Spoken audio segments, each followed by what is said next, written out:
BMS Plus presenta un momento especial con los grandes campeones del ayer y de hoy. Y también con los otros. Radio Boxeo libra por libra. Con noticias, blogueros, pronósticos y mucho más. Y en este rincón, Bernardo Pilati.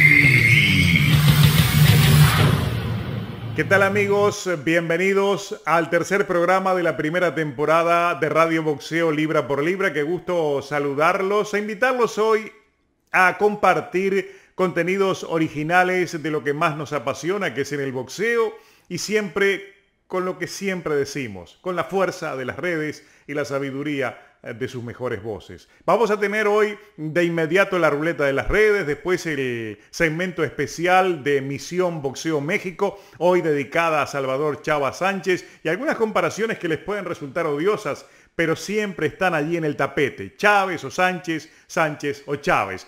Vamos a tener también boxeo cubano, con comparaciones obviamente, lo inevitable, Rigondó o Yuriorkis Gamboa, y por cierto la previa del fin de semana, hoy con el destaque especial al debut del Diamante Verdejo en las 135 libras, bajo la conducción de Ismael Salas. Eso todo tenemos para hoy, pero nos vamos de inmediato a la ruleta de las redes. Hoy, como siempre, tenemos 5 exponentes del boxeo de primer nivel. Vamos a arrancar con José Ramírez, luego vamos a tener a Sergey Lipinets, el kazajo, después al británico Devin Haney, luego al panameño Jaime Arboleda y por último a Daniel Dubois, esa nueva fantástica figura del boxeo británico que está abriendo camino en los pesos pesados. Son preguntas que nos han realizado, preguntas que recogemos al azar de los foros y de todos aquellos lugares donde el boxeo se debate y se discute.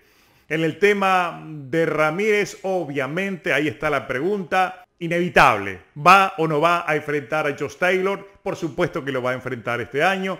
Josh Taylor firmó contrato con Top Rank. Todo apunta a que la estrategia de la compañía de Bob Arum es hacerlos pelear unos con otros y además unificar los 4 cinturones de los organismos en las 140 libras. Ocurre que en lo inmediato tiene José Ramírez esa pelea contra Víctor Postol, que no es fácil, que va a tener que enfrentar a un rival duro y difícil, como todas las peleas de Ramírez. Creemos que lo va a superar, lo va a noquear inclusive, porque Ramírez es eso, es volumen y golpeo, volumen, y lo va a abrumar y lo va a terminar venciendo por nocaut técnico. Va a quedar listo para Taylor, que yo me imagino se fijará en los próximos días alguna pelea intermedia, y allá después de la mitad del año estos dos van a pelear. La novedad que yo vaticino es que no van a pelear una vez, van a pelear 2 veces. Gane quien gane, va a haber una revancha porque le tienen que sacar buen dinero a esa pelea, porque además va a ser muy buena. Y después seguramente Ramírez se va para las 147 libras, porque ese es su destino original, las 147 libras.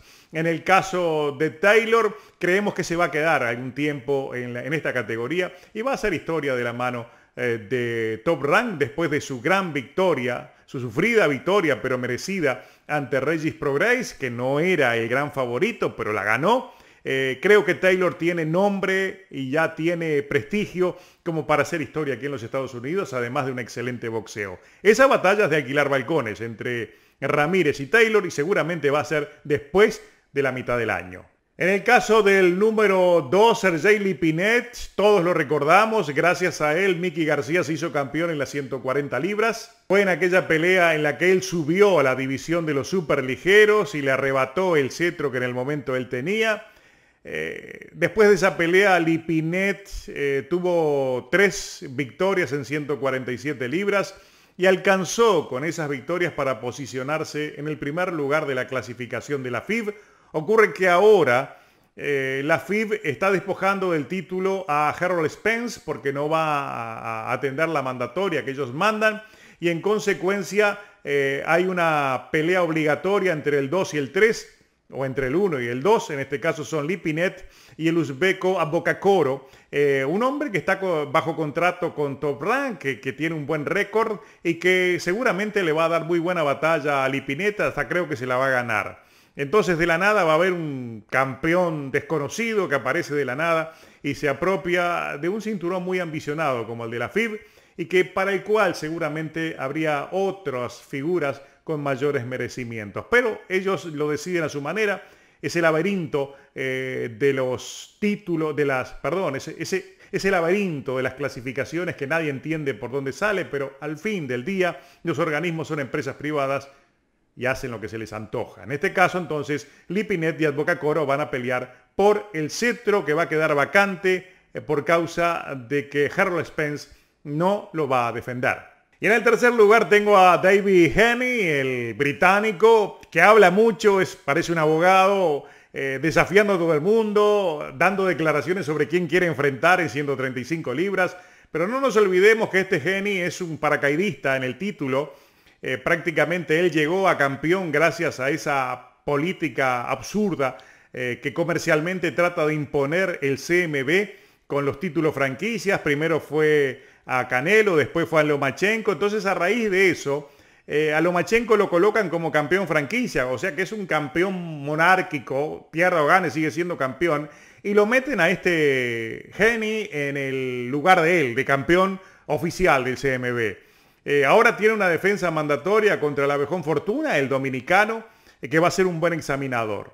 El Abejón tiene sus altos y sus bajos. Él tiene un boxeo de la escuela de Maravilla Martínez, que a veces le da resultado y a veces no, pero siempre es un buen rival y es un hombre que da espectáculo.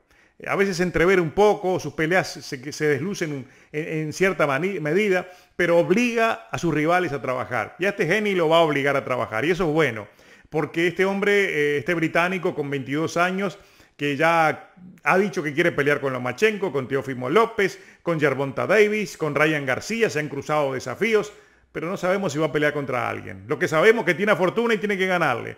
Y a partir de ahí empezar a demostrarnos qué es lo que tiene, cuáles son sus herramientas, porque está de campeón, pero yo creo que lo apuraron porque no peleó por un campeonato. Él llegó a campeón, le había ganado a otro dominicano, a Santiago, una pelea por decisión unánime, pero tampoco ha mostrado mucha cosa. Yo no lo vi, no me convenció y no me la creo la de él todavía. Me lo voy a creer cuando de repente empieza a comprar cosas. Por lo pronto es un producto de esos que cada tanto nos vende Inglaterra como grandes cosas y después terminan en nada. Vamos a ver si no es lo que ocurre con Haney. Pelea contra el Abejón. Vamos a estar atentos a ver qué es lo que sucede en esa pelea. En el cuarto lugar de la lista tengo al panameño Jaime Arboleda. Es un caso curioso el de Arboleda, especialmente porque hace poco más de 2 años, en el 2017, él llegó rápidamente a tener una oportunidad de crecer en el mejor mundo del boxeo cuando firmó un contrato con Golden Boy. Fue un contrato que se logró gracias a que en aquel momento se había firmado un contrato con Gisrel Corrales, el ex campeón de las 130 libras, antes de su pelea contra Robinson Castellanos. En ese caso, también se le firmó a Arboleda contrato y fue a pelear contra el filipino Reky Dulay, que lo noqueó en el tercer asalto y fue una caída muy dura para Arboleda, tanto así que desapareció. Él siguió su carrera evidentemente, pero tuvo que hacer ajustes, tuvo que mejorar, tuvo que adaptarse mentalmente a esa derrota y tuvo que adaptarse también a la necesidad de recomponer todo lo que había perdido de ánimo, de hambre, de llegar a cosas, y lo logró. Fue un gran mérito que tuvo él en ese sentido. Se ha estado preparando en Miami, ha hecho muy buenos campamentos y regresó en una pelea el año pasado contra el mexicano Bentancur, que le ganó. Hizo una muy buena demostración, tuvo un gran desempeño y logró esta posibilidad que le da la AMB, que disputa una eliminatoria contra el puertorriqueño Jason Vélez para enfrentar al campeón o a alguno de los campeones que tenga la AMB en 130 libras. Ojalá fuera Leo Santa Cruz. Jason Vélez es un hombre que está en este momento en un buen momento, en una muy buena fase de su carrera.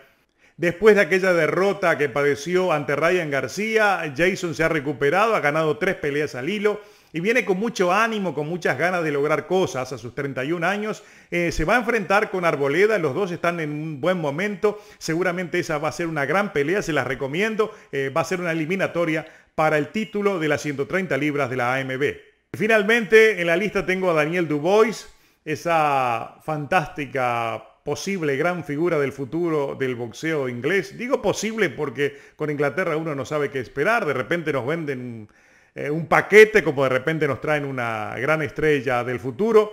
Por lo pronto, Daniel Dubois tiene todas las condiciones, al menos transmite las condiciones de que va a llegar lejos. La pregunta que me hacen es si va a ser campeón pronto o no. Yo creo que no. Yo creo que hay que esperarlo, pero además no lo están apurando a Dubois. Él tiene 22 años, por más que boxea desde el biberón, porque a los 8 años ya estaba adentro de un gimnasio. Su padre era un boxeador aficionado y lo han traído hasta este momento realmente por un camino muy pensado, muy planificado y con mucha estrategia promocional a su alrededor. Fue a pelear a Japón como es la moda en diciembre. Ganó su pelea por nocaut, un nocaut espectacular en el mero segundo asalto, en su última pelea. Tiene 14 victorias, tiene 13 por nocaut y es muy joven y tiene todo el futuro por delante. Yo no dudo de que este año va a ser de empezar a consolidarlo, le van a poner por delante algunos rivales un poco más fuertes para empezar a ver su alcance. Y seguramente de aquí a 2 años él va a estar peleando para algún título mundial. El momento hoy del boxeo inglés en los pesos pesados es de Anthony Joshua y no quieren meterse en eso. Quieren que Dubois cuando llegue se quede y reine por muchos años. Tiene 22, seguramente ya por los 24 va a estar empezando a buscar peleas de título. Las condiciones las tiene. Él se proyecta como una gran figura y hasta el momento ha demostrado que tiene todas las condiciones y parece ser un buen boxeador. Pero como todo, hay que esperarlo a ver qué es lo que pasa con este fantástico joven peso pesado del boxeo británico. Es campeón internacional de un organismo, es campeón plata del CMB, es campeón británico, ya tiene muchos títulos y seguramente lo proyectan para que sea una gran figura. Vamos a ir a la pausa. Cuando regresemos tenemos un segmento especial con Fred Granados desde Querétaro, allí donde murió Chava Sánchez, y de él vamos a hablar. Y con algunas quizás comparaciones que puedan resultar odiosas, pero son necesarias. Ya volvemos a Radio Boxeo Libra por Libra, con la fuerza de las redes. En instantes, regresamos con el próximo round.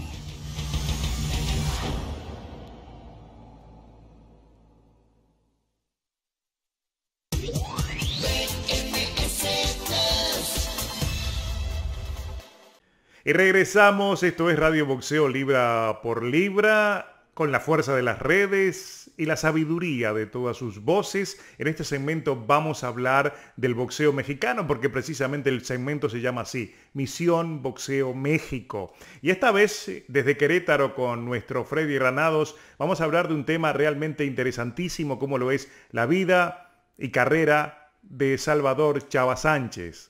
Un Sánchez que ganó el cetro pluma en 1980 y lo defendió en 10 oportunidades hasta su lamentable fallecimiento. Tomando textual su presentación en la página de Wikipedia, allí se destaca que fue uno de los mejores boxeadores de su país, se le ubicó como el 26º mejor de la historia, y su pelea ante Wilfredo Gómez es considerada la victoria más grande de México sobre Puerto Rico. Desde 1991 es miembro del Salón Internacional de la Fama del Boxeo. Y sobre Chava Sánchez precisamente vamos a hablar con Fred Granados para entender cómo se le recuerda a esta gran figura de la historia del boxeo. Pero antes el saludo, qué gusto saludarte allí en Querétaro, Fred Granados. ¿Qué tal, Bernardo? Saludos y gracias por invitarme aquí a estar nuevamente en otro segmento contigo en Radio Boxeo Libra por Libra. Fred, la pregunta obvia, ¿no? ¿Cómo se le recuerda a Chava Sánchez en México y en especial allí en tu tierra, que fue el escenario de su muerte? Sí, el tema Salvador Sánchez es un tema todavía pues que vive mucho en la memoria colectiva de los mexicanos, sobre todo en los que estamos relacionados con el medio deportivo o que seguimos los deportes. Hoy en día, aún a sus casi 38 años de su partida, sigue estando, como lo menciono, en esa memoria colectiva, con un gran cariño y aprecio, sobre todo en la zona, en la región en la que vivo, porque sí, efectivamente, falleció aquí donde, en el estado, en la ciudad donde ahora yo vivo, en Querétaro, en 1982. Digo, yo nací 2 periodos presidenciales estadounidenses después de su partida y aún así tengo muy presente y tengo mucho respeto por lo que fue Salvador Sánchez. Es una leyenda del boxeo mexicano y sí es muy recordado aquí en la región todavía. Aún siguen haciendo en su natal Santiago Tianguistengo su celebración anual.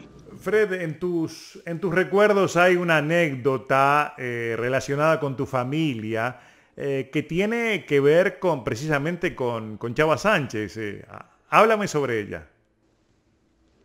Así es, Bernardo. No es una anécdota particular mía, porque yo nací después de su muerte, como te comentaba, pero no es difícil encontrar anécdotas aquí cerca con familiares cercanos, con personas allegadas, porque él se movió mucho en esta zona. Hay anécdotas en donde él incluso fue padrino de generación, patrocinando música o comida para las despedidas o las graduaciones de las escuelas. Hay personas que lo conocieron o cruzaron palabras con él. Y no es difícil encontrarse estas anécdotas porque él se movía mucho aquí, transitaba mucho en la zona. Yo mismo transito todos los días de camino al trabajo y de regreso a casa por la carretera y por el trayecto donde él falleció. Ahora, claro, prácticamente es una autopista. Anteriormente era una carretera de 2 carriles, uno para cada sentido. Ahora ya es una carretera con 6 carriles para cada sentido. Pero no, como te comento, no es difícil encontrarse estas anécdotas en los pueblos aledaños. Y particularmente la anécdota relacionada a su muerte es que, bueno, mi suegro se dedica al negocio de la funeraria desde hace ya mucho tiempo. Él trabaja en una funeraria y él no es muy allegado a los deportes, no sigue mucho el ámbito deportivo. Él incluso cuando me comentó esta anécdota me platicó un poquito de su trabajo, en donde pues realmente es un giro en donde tienes que mover bueno, los restos de varias personas y muchas de ellas pueden ser famosas, en su mayoría son gente común, pero a final de cuentas es su trabajo y él, como te comento, no es muy allegado a los deportes, entonces aquel día, el día de la muerte de Salvador Sánchez, a él le tocó efectuar el traslado de sus restos desde Querétaro hasta su natal Santiago Tianguistengo. Claro, como te comento, él no es muy allegado a los deportes, entonces él hizo el traslado como si fuese cualquier otro y no supo sino hasta después que había trasladado al cuerpo de Salvador Sánchez. Entonces, pues sí entró un poco en razón y obviamente Salvador Sánchez era un deportista que trascendía el ámbito de su profesión, de su deporte, y sí era muy conocido en todo el país. Ahora, de acuerdo con tus recuerdos, de acuerdo a todo lo que has leído y has escuchado sobre Chava Sánchez, ¿tú crees que él, en caso de que no hubiera mediado esa grave circunstancia de su muerte, se hubiera consagrado como otra leyenda del boxeo mexicano y obviamente hubiera superado a Chávez como la máxima figura del boxeo mexicano, aprovechando a preguntarte qué hubiera pasado si se enfrentan entre ellos dos, ¿verdad? Sí, yo creo que sí. Hubiera sido más grande que Julio César Chávez.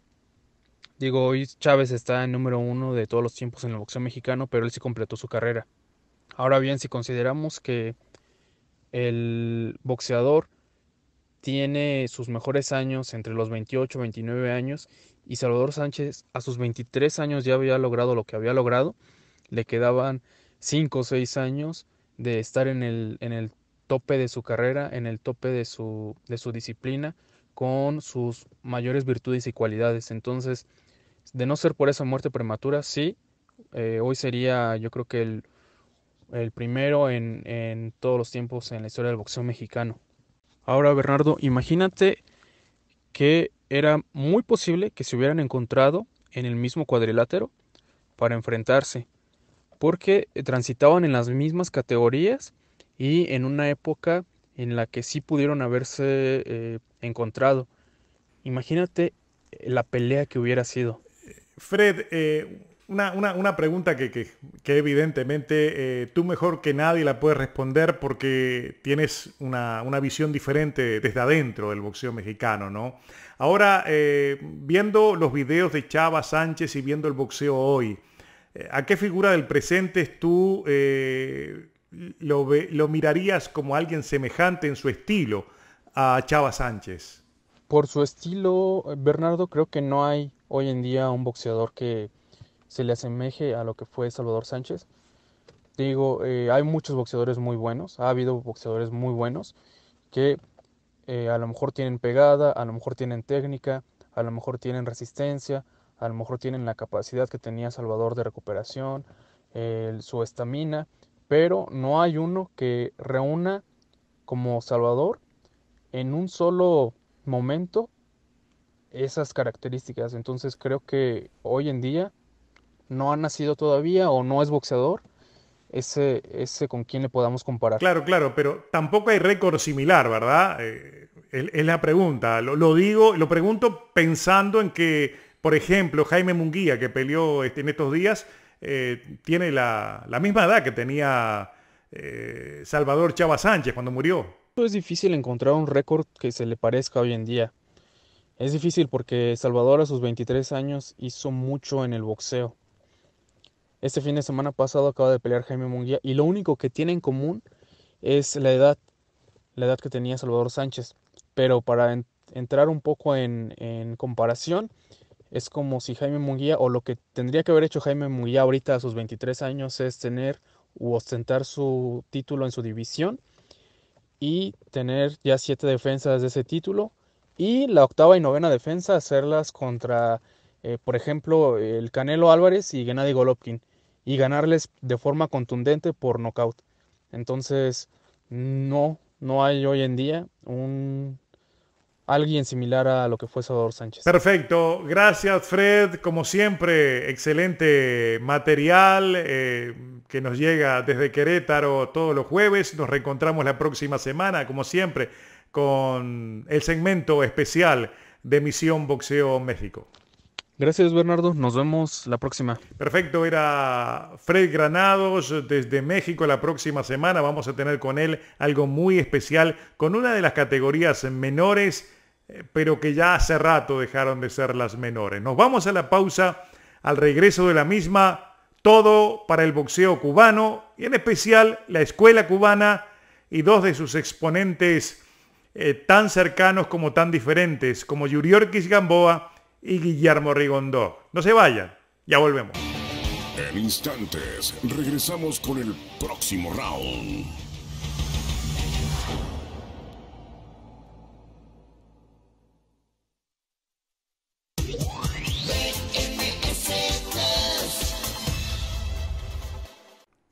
Bienvenidos al tercer segmento de Radio Boxeo Libra por Libra, tercer programa de la primera temporada. Este segmento dedicado hoy al boxeo cubano. Y cuando hablamos del boxeo cubano, hay 3 puntos que necesariamente convocan la atención. El primero de ellos, evidentemente, esa tan reconocida y renombrada escuela cubana. Pero muchas veces nos preguntamos, ¿qué es la escuela cubana? Nos vamos a saber ahora de inmediato cuando hablemos con Lázaro Márquez, que además de ser un entrenador reconocido de boxeo aquí en el sur de la Florida, es formado en el Instituto Superior de Cultura Física Fajardo en La Habana y también es un verdadero analista de redes sociales, uno de los analistas libra por libra, con mucha actividad en las redes y que siempre está activo en cuanto al conocimiento de la realidad del boxeo mundial. Con Lázaro vamos a hablar del tema de la escuela cubana y vamos a hablar también de Rigondó y de Gamboa, de Yuriorkis y de Guillermo Rigondó, sobre esas diferencias que hay entre los dos y la percepción que tiene Lázaro sobre estos dos grandes del boxeo cubano, aún vigentes pese a su edad en la actualidad. Hace poco peleó Gamboa, dentro de poco lo va a hacer Rigondó. Y por cierto, también vamos a hablar con Lázaro sobre el momento del boxeo cubano. Pero en primer lugar, Pero vamos de inmediato al tema. Ya estamos en línea con Lázaro Márquez. ¿Qué tal, Lázaro? Un gusto saludarte y con ese mismo saludo vamos directo a la pregunta. ¿Qué es la Escuela Cubana de Boxeo? Algo que mucha gente se pregunta, pero me gustaría tener tu punto de vista, tu descripción de ese significado visto por un entrenador de boxeo cubano. Muy buenos días, mi estimado Pilati. Gracias por esta oportunidad que me estás dando para expresarme sobre nuestra Escuela Cubana de Boxeo. El estilo de la vieja escuela cubana siempre se caracterizó por su preparación técnica y táctica, que mientras más próxima está a la competencia, más especializada es la preparación para lograr un estado más acabado de la forma deportiva de un atleta. Debemos recordar que la técnica o la clave de la técnica o el estilo cubano siempre ha sido el mismo: dar y que no te den. Ese siempre ha sido la llave de nuestro éxito. Lázaro, hablando de escuelas, en estos días peleó Gamboa, en estos próximos días lo hará Rigondeaux. Siempre hay una mirada diferente para cada uno de ellos, ¿verdad? Gamboa más arriesgado, Rigondeaux un boxeo más técnico y conservador, pero los dos han alcanzado, digamos, mucho prestigio, no solo por su actividad en el boxeo amateur, sino también por su actividad en el profesionalismo. Desde tu perspectiva, ¿cuál de los dos estilos prefieres? Y una segunda pregunta incluida en esta: en una eventual pelea entre los dos, que obviamente ya no se va a poder dar, ¿a quién le hubiera sido? Respecto a Gamboa y Rigondeaux, ambos guerreros, ambos grandes guerreros, cual tengo el gusto de conocerlos los dos. ¿Qué te diré? Dos estilos diferentes, uno más agresivo que el otro y uno más técnico que el otro. Tengo que irme por Rigondeaux, 100% Rigondeaux. No solo por su estilo de pelea, sino la táctica, preciso en sus golpes. Un tremendo boxeador. Tengo que irme por Rigondeaux 100%. Lázaro, por último, tú estás en la primera línea asistiendo a la evolución del boxeo cubano allá y aquí, especialmente aquí en el sur de la Florida. Mi pregunta es obvia. Desde tu perspectiva, ¿cuál es el verdadero momento del boxeo cubano? ¿Cómo estamos en el boxeo de hoy? Muy mal, pésimo. Estamos pésimos. Solo nos queda Lara. Dos campeones, Lara y Dórtico, en este momento.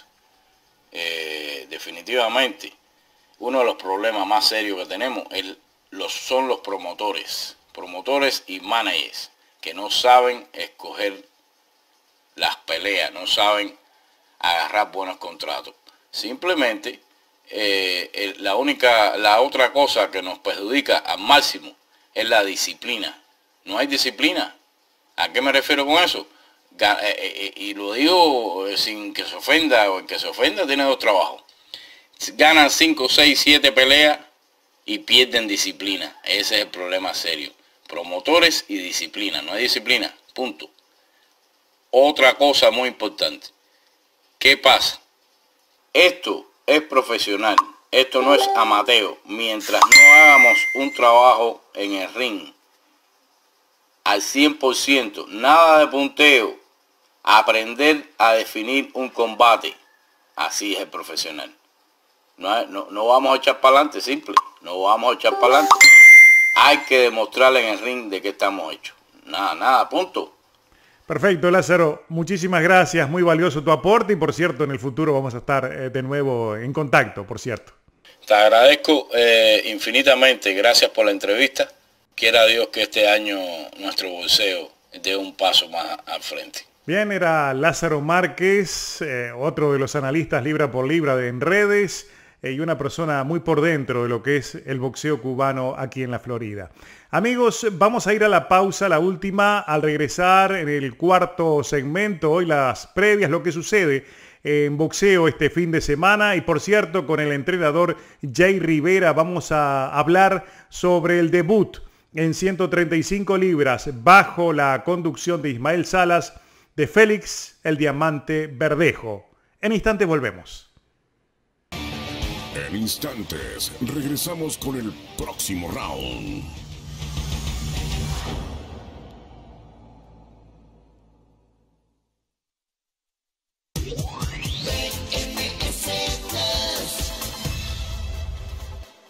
Regresamos para compartir con todos ustedes el cuarto segmento de Radio Boxeo Libra por Libra, tercer programa de la primera temporada, como siempre, con la fuerza de las redes y la sabiduría de todas sus voces. Y este es momento para comentar el regreso al primer plano, o al menos el inicio hacia los primeros planos de Félix Verdejo, que pelea este sábado, y regresa el Diamante Verdejo. Su sola presencia concita la expectativa, y para saber qué es el tipo de expectativa que despierta, nos vamos a Puerto Rico, allí a Fajardo, donde está mi amigo y entrenador Jay Rivera. ¿Qué tal, Jay? Un gusto saludarte. Cuéntame de una, ¿qué expectativas tienes de este regreso del Diamante Verdejo? Saludos, Bernardo, y felicitaciones con tu nuevo programa. En cuanto al regreso del Diamante, el boricua Félix Verdejo, mi expectativa para esta pelea será ver un Verdejo con menos movimiento, más parado, más centralizado, mejor balanceado, más efectivo en el trabajo de cerca. Yo entiendo que esa es la especialidad de Ismael Salas, el entrenador cubano, en la cual él se enfoca mucho en ese tipo de fundamento y el mejoramiento de la coordinación entre un golpe y otro, utilizando mejor el cuerpo, aplicándolo con el golpe. Yo entiendo que Verdejo se va a mover menos, va a trabajar mucho mejor de cerca, va a ser más efectivo. Su golpe, según él los tire, los va a retraer mucho mejor y lo va a poner en una mejor posición para contragolpear. Yo entiendo que esta pelea él no se va a mover tanto y podría hasta mejorar en su pegada. Cuando tú trabajas con la coordinación del cuerpo con el golpe, eso te ayuda a mejorar el balance y te provee mejores opciones de contragolpeo, y esa es la especialidad de Ismael. Yo entiendo que él se va a mover menos, va a estar más firme. Entiendo que no va a parar de moverse, pero no se va a mover tanto como antes. Veremos un Verdejo posiblemente hasta más bravo. Yo entiendo que él, con esta confianza y esta exposición con su nuevo entrenador, su nuevo ambiente, le va a brindar una confianza que a él le hacía falta. Todo esto va a ser clave en su combate contra Rojas.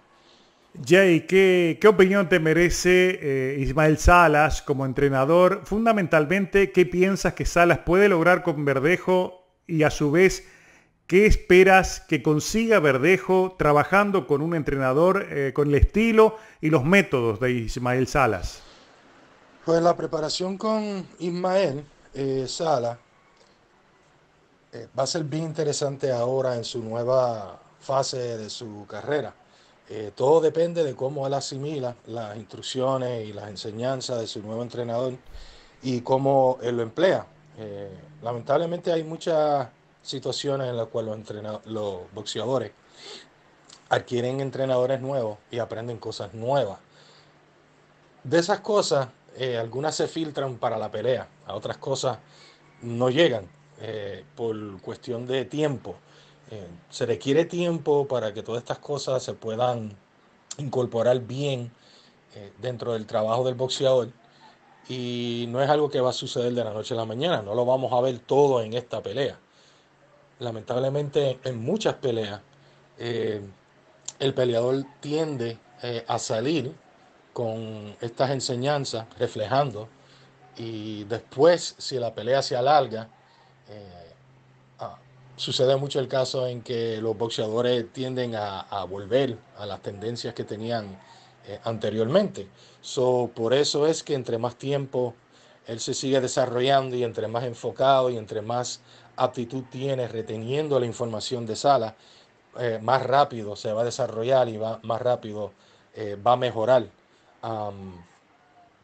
So, podemos decir que sí, yo entiendo que Salas tiene la capacidad de llevarlo a otro nivel. Lo ha demostrado muchísimas veces. Fue una fábrica de medallistas de oro en Cuba. También trabajó con muchísimos campeones mundiales a nivel global. So, él tiene la experiencia y tiene el tutelaje para ayudar a Verdejo a llegar a ese próximo nivel. Verdejo en aficionado llegó a las Olimpiadas y fue ese empeño que él tuvo, esa dedicación que él tuvo, lo cual lo hizo sobresalir y que lo firmaran por Top Rank. So, yo entiendo que tal vez ese mismo fervor podrá volver con su nuevo entrenador y eso lo va a llevar a alcanzar las metas y posiblemente dentro de muy pronto, no creo que sea este año, pero dentro de muy pronto lo podríamos ver peleando por un título mundial.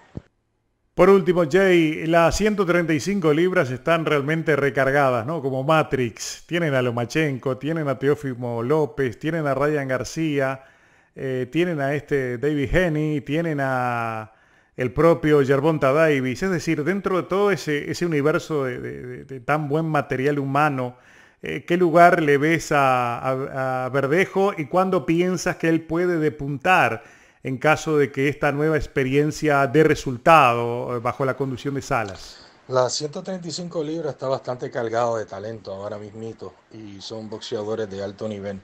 Como había mencionado, Lomachenko, Teófimo, Gervonta, todos estos son boxeadores de altísimo nivel.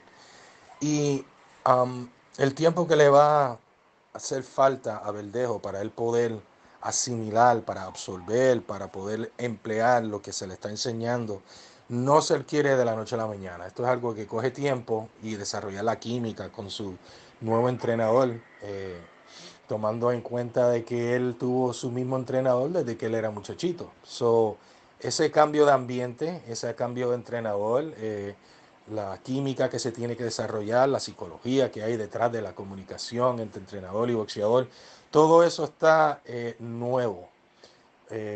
So, hay que ver cómo él responde y cómo él emplea lo que se le está enseñando. Y basado en eso, se le subirá el nivel de oponentes, porque él ahora mismito no se le está dando el tipo de oponente que lo pondría a él en una posición para un título mundial, ¿sabes? Él no está enfrentando ex campeones mundiales, él no está enfrentando contendores, está realmente enfrentando boxeadores sin nombre, pero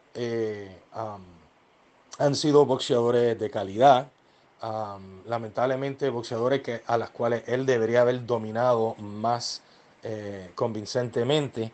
So, esa es la parte que tiene que cambiar. Si él aspira a llegar a ese nivel de los boxeadores que son boxeadores titulares del momento, él tiene que primero dominar contundentemente este nivel de boxeador a los cuales él se está enfrentando y los tiene que dominar convincentemente. Para entonces el próximo paso sería ex contendores o ex campeones mundiales y ahí colocarse en una posición para poder retar para un título. So, todo depende de su aptitud con su nuevo entrenador y cómo él se va a desarrollar en esa área y cómo se va a ver el fruto de su trabajo en su nuevo ambiente. A Verdejo le hacía falta este cambio. Entiendo que allá en Las Vegas el nivel de guanteo es mucho mejor para él. También la exposición es mucho mejor. Todo esto afecta psicológicamente a un boxeador y le da confianza.